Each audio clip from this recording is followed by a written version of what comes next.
All righty. Good morning, everybody. Welcome back to the MOVE podcast, brought to you by PATRÓN Tequila. Talking about the 40th ever, which is just crazy. That It's still a baby, if you think about it. I don't know what it's going to be like when it's an adult or a grandparent, but the 40th ever Hawaii Ironman World Championships, which was, I got to say, for sitting around watching something for 8 hours, JB, I mean, it's pretty... I was intrigued. I mean, it was a great day. The conditions were perfect. Saw times that nobody ever thought we'd see, in terms of not just record splits and the swim and the bike and not in the run, but just overall was amazing. But I have to say, trying to manage the race and Austin City Limits Festival was a little hard. You're at a festival with 75,000 people trying to get a live stream on your phone, basically. You know, that's where I missed the last little bit because the men were finishing right around the time that I had to be down at the venue for Metallica last night. I heard they got busted last night for the city came in and they were like, "How many people are here? We think there's 81,000 people."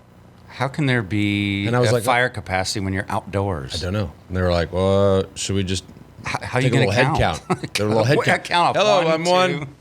JB, you're 2. Joey, you're 3. Sarah, you're 4. No, I don't know what they did. But. So and we'll get. I just am dying to know is a big hard rock fan, metal fan. Was Metallica everything you expected? Yeah. Yeah, I had only seen Metallica. It's funny. Metallica is one of these bands that, you know, before they go on, everybody's like, "Dude, have you seen Metallica before?" And you know, so it's like, people try to bag about seeing 3 years ago at Lollapalooza. Blah blah blah. I was like, I saw Metallica in 1988. I had to think about this. Really? Opening for Ozzy Osbourne at the Tarrant County Convention Center, which is in Fort Worth. Yeah. 1988, opening for Ozzy, and so that was the only other time I had seen them, and so but I had to sit here and go, "Oh wait, I have seen them." You loaded into your IROC Z and went to Fort Worth. No, yeah, I believe the IROC was in the shop at the time. I had to take my mom's Grand Marquis down, only to be topped by 1987, where I saw the Joshua Tree tour from U2. At the same place, same venue, Tarrant County Convention Center. Yep. That's impressive. The TCCC. So, and then I also have to know, and again, we're excited to talk about the Ironman results, but It was a big weekend in Austin with Austin City Limits Festival. Friday night, did you make it to Paul McCartney? Please say yes. Yes, I did. The man is 74? He's 76 years 76. Old. Yep. He's an Ironman. No, honestly, I mean, he's unbelievable, isn't he? Yeah. Yeah, he is. You see a 76-year-old guy that can crank that out. A couple of things stick out to me. One is the guy's got a couple $1 billion, which is just amazing. He didn't have to do this. He doesn't have to do this, right? Right.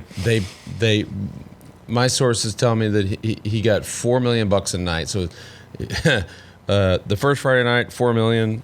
The second Friday night, another $4 million, and then in the middle, he flew to Boston and played a private gig for Robert Kraft for $3 million. So there's 11 for the week. Jeez. I mean, you're like, the fuck are y'all worried about? Like, we're all good, but just a total Ironman. Another thing is hilarious. Like, there was some electric dance person or something that was like around the same time, and we were before the thing.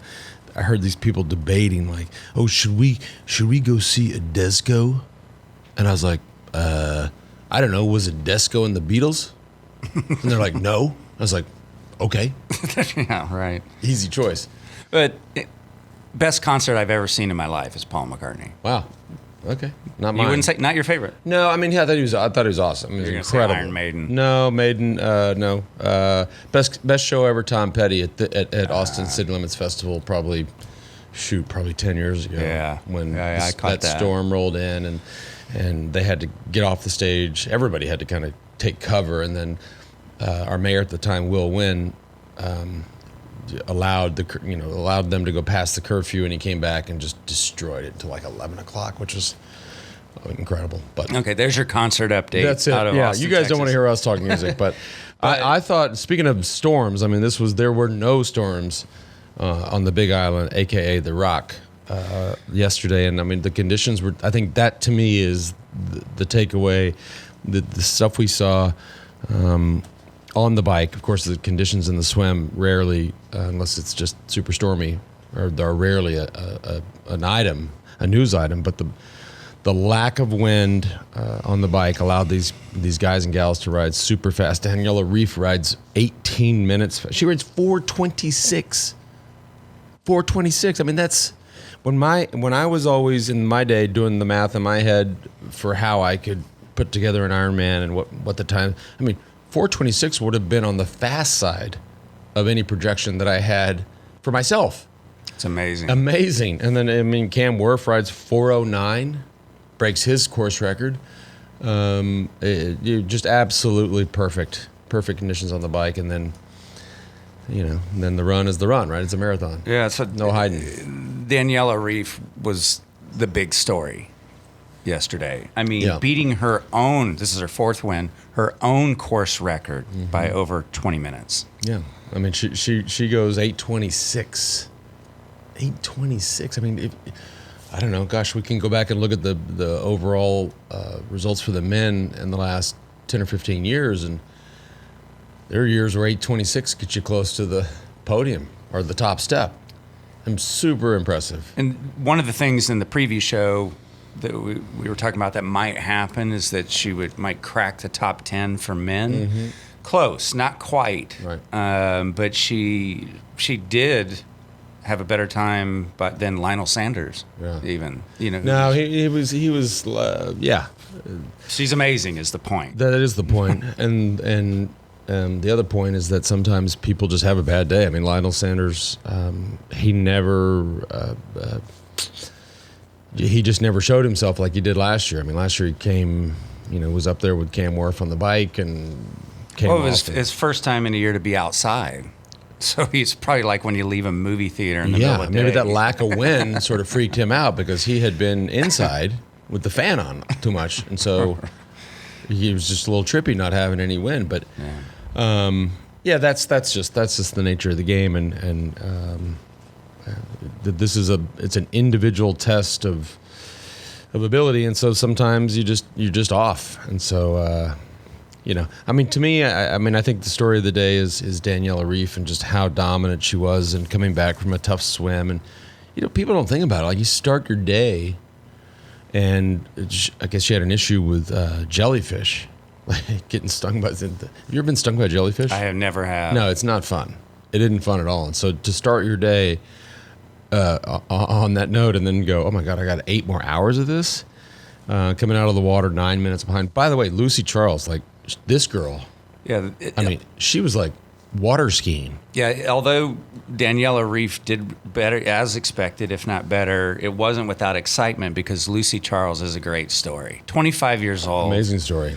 Amazing. Incredibly fast swimmer. Yep. She comes out of the water 30 seconds behind Josh Amber. I mean, they didn't start together, but so Josh Amber swam alone. Lucy Charles swam alone.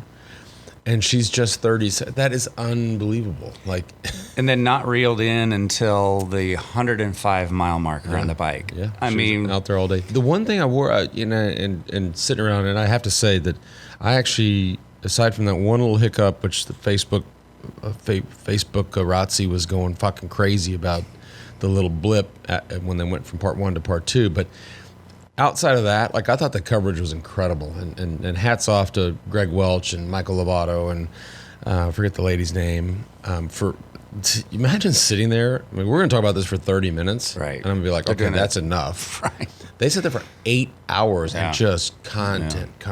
I thought the coverage was incredible. Well, 8 hours to get to the winners. I mean, they were working well beyond that. Oh my God! I mean, it's just, I don't know how they do it, but I was impressed by the coverage on the road and then the coverage in the studio, and then it was great to see Mark Allen in there, Paula Newby-Frazier, Jan Frodeno came in. I mean, it was awesome to watch and to get their insight. But the one thing, I mean, Lucy Charles and I don't know how much this thing's factor. I don't know what people put in their feed zone. That is, there's only a couple of feed zones where you can actually have your own nutrition. And I saw that, and they made a big deal about it, which maybe it is. Lucy Charles missed her, or she dropped her bottle at the bike turnaround in Hawaii, right? And so you just never know if somebody's that in love with their own nutrition. Yeah, and so what works well with their stomach, which you've always talked about. So, I think it's a big deal. I just wonder and worry that drop bottle was significant for her. But well, she's going to be a name to watch. Daniela Reef seems, for the most part, untouchable right now. Stay healthy. We'll see her again next year. Yeah, she runs 2:57. I mean, and again, going back to like in my head, like how do you do the math? Like I would have taken 2:57. That's just, I mean, that's pretty awesome. And then on the men's side, I mean, Patrick Lange, I mean, he didn't, those have to be our two patrons, right? I mean, Yeah, I would think so. they were so dominant. Just, you could see these people just went through their day totally confident. But Patrick Lange, I mean, I don't know how you spend 5 or 6 hours doing something and get off and look like that running. Like he just... Yeah, it looked like he was just out for a jog. Yeah, it is. He's like fist bumping people. And like, Yeah. It was so 6-minute miles. 7:52. Could you go out and run a 6-minute mile right now? Hell no. You couldn't? Not even close. Well, he did it for a marathon. By the way, the marathon world record was just broken. Guess what that average speed was? I have no idea. 4:37. Why don't you put that in your pipe and smoke it? Wow. So that's funny. So Lange breaks the course record, 7:52:39. Here's a heartbreaker. Bart Arnault, the Belgian, second place. Yep. Breaks 8 hours, which is a remarkable thing, and doesn't win. Right. 7:56. These are things that the 8-hour mark, and the 8-hour mark has been broken before in other venues and other climates. But not windy Kona. But not in hot, humid, windy Kona. And so everybody just always assumed that, maybe at some point in time they could do that. But it was that day, right? It was less warm than usual. There was no wind. And so, with 2 guys that break, almost 3 guys. I mean, let's not forget David McCartney goes 8:01 and gets third. It's pretty astonishing. I know you were. I think you had some trouble or getting the stream because you were at the concert at the very, very end, or in between things, or an event, or something like that. You didn't? Did you see? I actually Lange? wasn't trying. Did you see Lange across the finish? I think you were occupied by the time you got to the exact. I was pre-gaming. The reason I bring that up, if anyone did not see it, he crosses the finish line. He gets the headdress from the locals and drops to his knee and proposes to his girlfriend. Wow, that's amazing. Had you seen it, you might have gotten. Can I withdraw my Patron teary. of the day? Can I withdraw it? No. That's awesome. Maybe she's. Yeah, and she did say yes, by the way. Yeah. Can you imagine, like the chick is like, nah, just runs I'm off. not ready. I'm not ready. I expected a 7:51. No. That's cute. So that was a cool story. You know what's an even better story is that, and I think almost all of them do this unless they have some sort of physical issue. But what's cool is that if Patrick Lange, if it takes these guys and gals roughly 8 hours, I don't recall exactly what the cutoff is. But what's cool is that the winners always go back and sort of hang out at the finish line towards the end of the cutoff, like the official cutoff, and wish these people on. And then you imagine somebody that's 2 minutes ahead of the cutoff time, and to have the winner, male and female, there just sort of running with you or high-fiving you, encouraging, like that's pretty rare. I mean, at that point, it's like midnight, maybe later. I don't know. Yeah. That part of it is really special to see. And I couldn't help but notice as I was watching the coverage, the way the course winds around and goes by the other participants.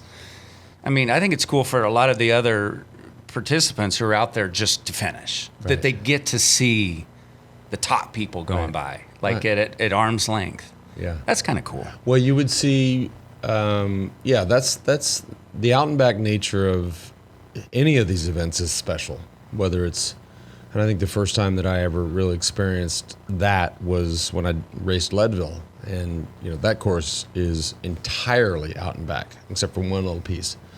And so you literally, from first place to last place, you see everybody. And so you get the chance to, say good job or keep it up or hang in there, whatever. And so this is also the same thing. I mean, you would literally, from first to last on the bike, you'd see everybody, right? That turnaround in Javi. I mean, you're coming back. These male and female pros that are coming back, they're seeing for 20 or 30 miles. They're seeing people on the way back, and so, and then again on the run, two out and backs on the run. But that part's. I wonder how much at the end of it all, how much you can actually even register and think about that because you're just so tired and exhausted. But yeah, that's definitely a cool component to endurance events, like obviously real endurance events. In last year's preview show, and again a few days ago when we were previewing this year, a lot of the conversation was the Germans have been dominating, the Aussies before that. 7 years of Aussie dominance. Yeah, and so here's a glimmer of hope. 3 Americans in the top 8. Here's the glimmer of hope. You ready? Yeah.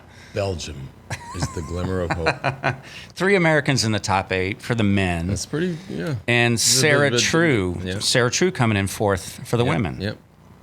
Yeah, no, like I said, only 2 minutes off the podium for Sarah True. Yeah. So, like I said, I mean, I do think it's cyclical. I think that, we're going to have you'll have this era of German dominance or obviously Daniela Rief being Swiss, but you'll have a period where some other country comes up. I mean, I do, and I was joking about Belgium, but I was actually trying to make a point. I mean, if you had this run of Aussie dominance on the men's side, it was only divided by Luc van Leerde, a Belgian. Then you have Bart Arnault, a Belgian. Second, I mean, I guess he could be a winner. And then you have all this German dominance. I mean, that's just the way it is. And so, but by the way, now that I don't know how old Patrick Lange is, but this guy doesn't look like he's going to lose the Ironman anytime soon. No, he just has to stay healthy. Yeah. Right? Injury-free. Another name we should mention because we really hyped it in the preview show and a lot of people had picked it to be a surprise. Javier Gomez coming in at 11th place. 11th place. Something, and I wasn't, the coverage wasn't very clear on that. He had some issue, and they alluded to a mechanical on the bike. But he was with that group, so this thing was shaping up to be just a foot race, essentially, because that group that he was in with Patrick Lange and with all these other incredible runners, he was there, and then he wasn't. So I don't know. I guess we could find out, but something happened to him just at the very tail end of the bike, and he didn't have the day that we all expected. But I mean, how could you? As much as we talked about him, I think your first go at Kona is a tough one.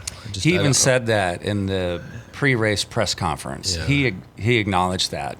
First time here, it's going to be tough. You can't say enough about it. I mean, that island, and again, I think the coverage did a really good job too of just talking about the spirit and the vibe of the Big Island, right? And I've fortunately spent a lot of time there, but there is there is something to it, right? And if you don't if you're not comfortable there, if you're not at peace there, if you're not ready to perform there, like, and I'm not trying to get weird and goofy and too woo-woo on you, but it is, the spirit there is incredible. And so, not that he doesn't have that, but it's not like going to Zurich. Right.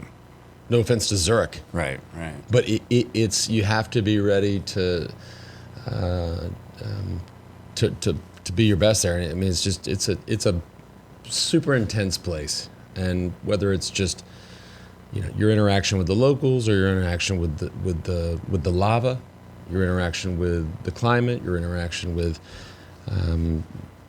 just the whole the water. Well, and all the press stuff is more demands than for these other events. For these guys and gals, this is not that this sport has a ton of press, but it's a little bit like cycling. I mean, this event is 100 times bigger than the second biggest event. Right. And so it's like the tour. Like the tour, Yeah. we know what that's like. So the tour is just that much bigger. So yeah, and then if you consider just all the run up to it and how crowded. I mean, Kona is not Kona's a small town, right? And that side of the island, there's not a lot of. So if you're going to get there 3 weeks early and you're going to go for a swim, you're going to go down to the pool, the Kona pool, like it's just.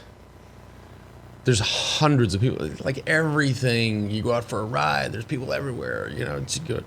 It's complicated. Yeah. And speaking of the tour, Vinokurov comes in at 9:13:38. Jalabert 9:30:39. Yeah. I don't know where that placed him in age group, but that's where they ended up. Yeah. Well, that's awesome. That's great. So our patron of the day, just to clarify,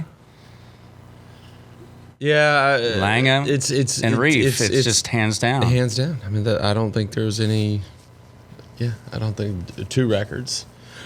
I mean, how was Daniela Reef?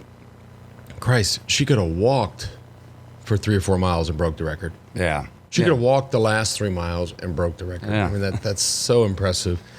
And again, I mean, you can almost give the patron of the day to the conditions, because I think the conditions were so ideally suited to breaking records. And we keep talking about this, but when I say lack of wind, it's not like the wind is usually 10 miles an hour and now it was 0. Like it can be 50 miles an hour. yeah. So it is a major, major difference. I mean, So these records You can't say enough potentially could stand for a long time. These records could stand for, honestly, these records could stand for 20, 30 years. Yeah, because again, 40 years of the event. Yep. And they were saying these are the best conditions we have ever seen in Yep. the 40-year history. Yep. So those records absolutely could stand. For a long time. Yeah. I mean, if we just go, I'm just going to tell you right now, get the Raiders on.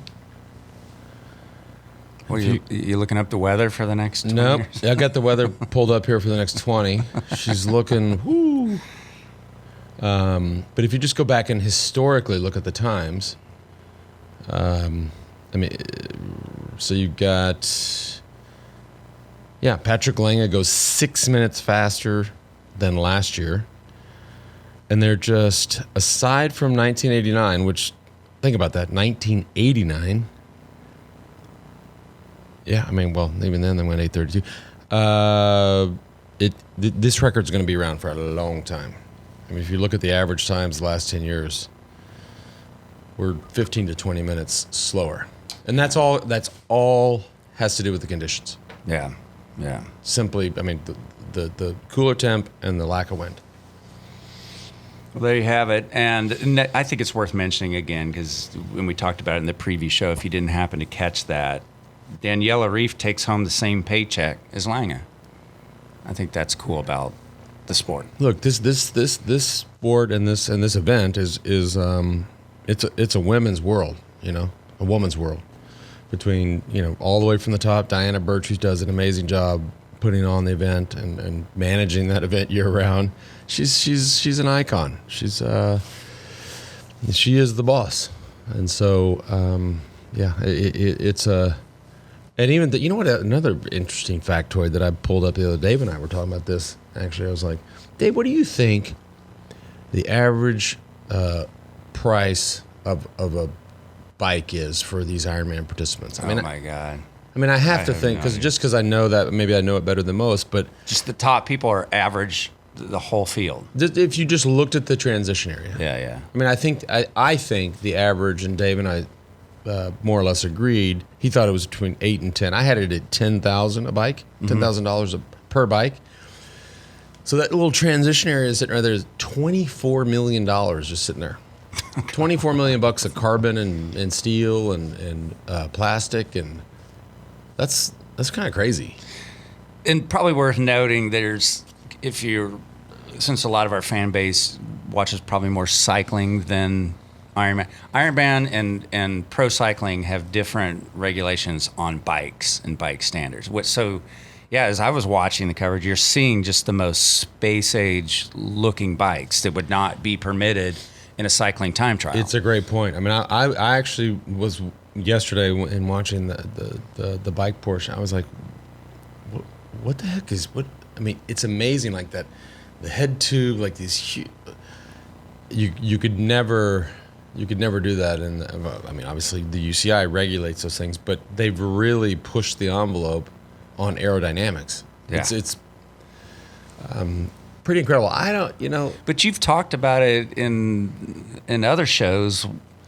You talked about it with disc brakes. That drives the industry. Yep. People see that and they go, I need a new bike. We saw a lot of disc brakes yesterday. Yeah, and as I was watching and looking at all these bikes that look like nothing like you see in the tour time trial or any pro cycling, you're sitting there going, I think I need a new bike. Mm-hmm. Like, it's to your same point. Like, if you want to drive the industry and sales, and the innovation is good. Yep, e-bikes and disc brakes.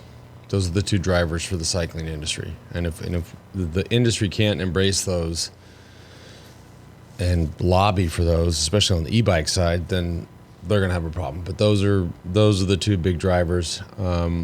Interesting that, I mean, I don't think disc brakes matter at all in Kona. I mean, this is if there's one place where you don't need disc brakes, it's probably there. But nonetheless, Cam Wurf riding his Pinarello with disc brakes, Daniela Reef disc brakes. That's the trend. Obviously when it's more technical, there are more turns, it's raining. I mean, it's 100 times better. Kona, I don't know. You never hit the brake. I mean, you hit the brakes at the turnaround. Mm-hmm. You hit the brakes at the down by the port when you turn. I mean, but that's it. There's no in and out of town. That's it. So, but it is the wave of the future for sure. Very cool. Turns out it's good to stop. Right. It's a good thing. It helps. It's a good component. Yeah. Okay. I guess that wraps up our 2018 coverage. Exciting. I mean, here we are. I mean, but I think going right into. I say that. I mean, we can't discount Jan Frodeno being injured and having that stress fracture and not being able to be there. I mean, he as good as Patrick Lange looked, a guy like Frodeno is, or even Javier Gomez. I mean, give him a year. He's been there. He smelt it. He tasted it. He looked at it. It could be. It's funny that it's getting. In the old days, it was never that entertaining. I think we're going to get to a point where you're going to have some guys that get off the bike together, and it's a real boxing match, shoulder to shoulder kind of thing. Like in the old days, you're like, this is who's the one that's suffering the least at the end, and that they. No, I think we're getting to a point where it's going to be truly competitive, not just on the men's side, but the women's side too. Lucy Charles, 25 years old. For a 25-year-old to do an 8-hour event, that I still think that's on the very, very young side. She's got 10 more years if she wants it. Very cool. Awesome. Well, thanks for tuning in. Thanks for tuning in to The Move, brought to you by PATRÓN. I'm